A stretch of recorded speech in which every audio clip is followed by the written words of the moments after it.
অসম গণ পৰিষদক পুনৰ জীৱনদান দিবলৈ চেষ্টা অব্যাহত আছে। কেইবাটাও নিৰ্বাচনত শোচনীয়ভাৱে পৰাজয় বৰণ কৰাৰ পাছত আঞ্চলিক দলটোত দেখা দিছে অৰাজকতাই। বহুকেইজন ব্যাগম নেতাই হয় দল এৰিছে, নহয় বিষয়বাবৰ পৰা পদত্যাগ কৰিছে। বুধবাৰে অতুল বৰা জ্যেষ্ঠই ভাৰতীয় জনতা পাৰ্টিত যোগদান কৰিছে। ইয়াৰ আগতে অপূৰ্ব কুমাৰ ভট্টাচাৰ্যই কংগ্ৰেছত যোগ দিছিল। চতিয়াৰ বিধায়ক পদ্ম হাজৰিকাই মুকলিকৈয়ে বিদ্ৰোহ আৰম্ভ কৰিছে। হিতেন্দ্ৰনাথ গোস্বামী, ৰমেন্দ্ৰ নাৰায়ণ কলিতা, কুইন ওজা আদিয়ে বিষয়বাবৰ পৰা পদত্যাগ কৰিছে। পদত্যাগী নেতাসকলৰ লগত বুধবাৰে দলটোৰ সভাপতি প্ৰফুল্ল কুমাৰ মহন্তই আলোচনা কৰে তেওঁলোকৰ ক্ষোভ অসন্তুষ্টি সম্পৰ্কে। কিন্তু লক্ষণীয়ভাৱে পদত্যাগী নেতাসকলৰ প্ৰায়বোৰে আলোচনালৈ নাহিল। বিদ্ৰোহী নেতা পদ্ম হাজৰিকা আহি সৌহাৰ্দ্যভাৱে মহন্তৰে আলোচনা কৰিলে।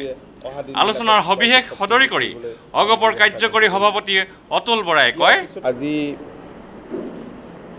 আমাৰ কেইবাগৰাকীও পদত্যাগী সতীৰ্থ দলৰ কাৰ্যালয়লৈ আহিছিল। 11 বজাত দলৰ কেন্দ্ৰীয় কাৰ্যনিৰ্বাহকৰ সদস্য জিতেন ডেকা, মৃগেন দাস আৰু হিৰিম্বেশ্বৰ কটকী এই তিনিগৰাকী আহিছিল আৰু তেওঁলোকৰ মনৰ কথাবোৰ স্পষ্ট ভাষাত দলৰ সভাপতিৰ আগত, দলৰ নেতৃত্বৰ আগত ব্যাখ্যা কৰিছে আৰু তেওঁলোকে কেতবোৰ দিহা পৰামৰ্শ দিছে। আৰু তেওঁলোকক আমি এই কথাও কৈছোঁ, দলৰ সভাপতি ডাঙৰীয়াই আৰু আমি সকলোৱে কৈছোঁ যে দলটো শক্তিশালী কৰাৰ স্বাৰ্থত তেওঁলোকৰ পদত্যাগ পত্ৰ প্ৰত্যাহাৰ কৰিব লাগে আৰু দল শক্তিশালী কৰাত আত্মনিয়োগ কৰিব লাগে। আৰু যিবিলাক দলৰ ভিতৰুৱা কথা, আভ্যন্তৰীণ কথা, এইবিলাক সংবাদ মাধ্যমলৈ যাব নালাগে, এইখিনি অনুৰোধ তেওঁলোকক ৰখা হৈছে। আৰু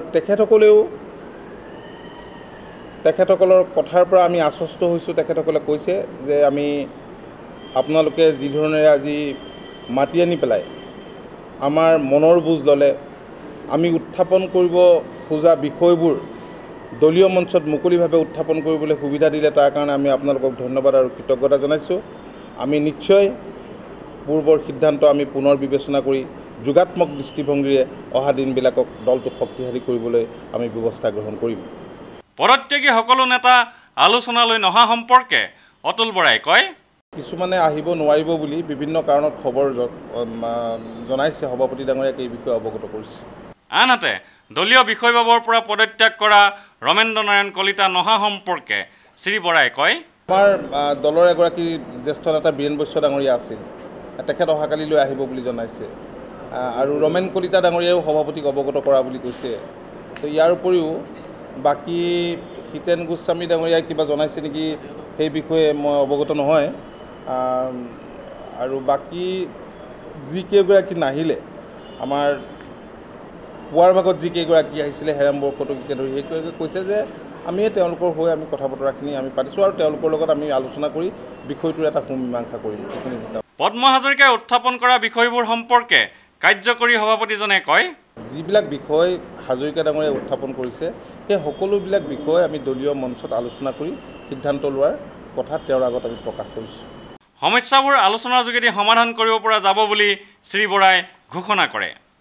আনহাতে দলীয় নেতৃত্ব সলনি সম্পৰ্কে তেওঁ কয়, যিকোনো সমস্যাটো থাকেই, সকলোতে সমস্যা থাকিব পাৰে, কিন্তু আমি আশাবাদী যে আলাপ আলোচনাৰ মাজেৰে এইবিলাক মীমাংসা কৰিব পৰা হ'ব। কিয়নো দলটো থাউকতে জন্ম লোৱা দল নহয়। 855 জন শ্বহীদৰ কেঁচা তেজৰ বিনিময়ত জাতি আৰু মাটিৰ কাৰণে দলটোৱে জন্ম লাভ কৰিছিল। গতিকে এই দলটোৰ প্ৰতি জনসাধাৰণে এতিয়াও বহুত আশা কৰে, কিন্তু জনসাধাৰণ অসন্তুষ্ট হৈছে যোৱা সময়ছোৱাৰ কেতবোৰ কাম কাজৰ কাৰণে, বা জনসাধাৰণে আমাৰ পৰা যিখিনি বিচাৰে সেইখিনি আমি জনসাধাৰণক দিব পৰা নাই, আৰু সেইকাৰণেই জনসাধাৰণ অসন্তুষ্ট হৈছে।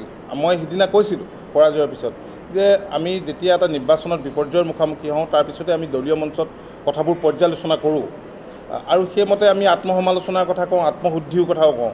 কিন্তু আজি যিটো পৰ্যায় পাইছেগৈ, এই সময়ত আমি নিশ্চয়, যিহেতু আমাৰ দলটোক আমি ৰাইজৰ দল বুলি কৈ আহিছোঁ, ৰাইজে গঢ়া দল, ৰাইজৰ তেজেৰে গঢ়া দল, আৰু ৰাইজে সেই অধিকাৰটো ৰাইজেও বিচাৰে আৰু আমিও দিয়া উচিত। গতিকে ৰাইজৰ মনৰ বুজ লৈ অনাগত দিনত দলটোক শক্তিশালী কৰিবলৈ কি ব্যৱস্থা গ্ৰহণ কৰিব লাগিব সেই ব্যৱস্থা আমি গ্ৰহণ কৰিবলৈ নিশ্চয় আমি সকলো প্ৰস্তুত থাকিম। পদ্ম হাজৰিকাই অভিযোগ কৰিছিল সভাপতি মহন্তৰ আশে পাশে তোষামোদকাৰী ভৰি আছে। এই সম্পৰ্কে কাৰ্যকৰী সভাপতিজনে কয়, যিকোনো ৰাজনৈতিক দল বা যিকোনোটো সংগঠনতে সুকীয়া সুকীয়া চৰিত্ৰৰ মানুহ থাকে, বেলেগ বেলেগ দৃষ্টিভংগীৰ মানুহ থাকে। হয়তো আমাৰ দলত তেনেকুৱা নাই, সেই কথাটো আমি অস্বীকাৰ নকৰোঁ। এটা বৃহৎ দল, গ্ৰাছৰুটলৈকে আমাৰ মানুহ আছে, তৃণমূলতো মানুহ আছে। আমি জিকিব পৰা নাই সঁচা কথা, যোৱা নিৰ্বাচনকেইটাত বিপৰ্যয়ৰ সন্মুখীন হৈছোঁ। জিকিব পৰাকৈ আমি ভোটাৰ গোটাব পৰা নাই, কিন্তু এইটো নহয় যে আমাৰ বেছ নাই, বেছ আছে। গতিকে ইয়াত বহু ধৰণৰ মানুহ থাকিব পাৰে। দলৰ উন্নতিৰ কাৰণে দলটোৱে যিকোনো পদক্ষেপ ল'বলৈ সাজু আছে বুলি সদৰি কৰি শ্ৰী বৰাই কয়, আমাৰ মূল লক্ষ্যটো হৈছে, আমাৰ মূল আদৰ্শটোৱে হৈছে আঞ্চলিকতাবাদ, আৰু লক্ষ্যটো আমাৰ এটা স্ফীত লক্ষ্য আছে। গতিকে সেই লক্ষ্যত উপনীত হ'বলৈ আমি ভাবোঁ নিশ্চয় দলৰ প্ৰতিজনে ত্যাগ স্বীকাৰ কৰিবলৈ সাজু থাকিব। ভিডিঅ' জাৰ্নেলিষ্ট সুশান্ত দাসৰ সৈতে অমৰদীপ গগৈ, চেণ্টিনেল নিউজ, গুৱাহাটী।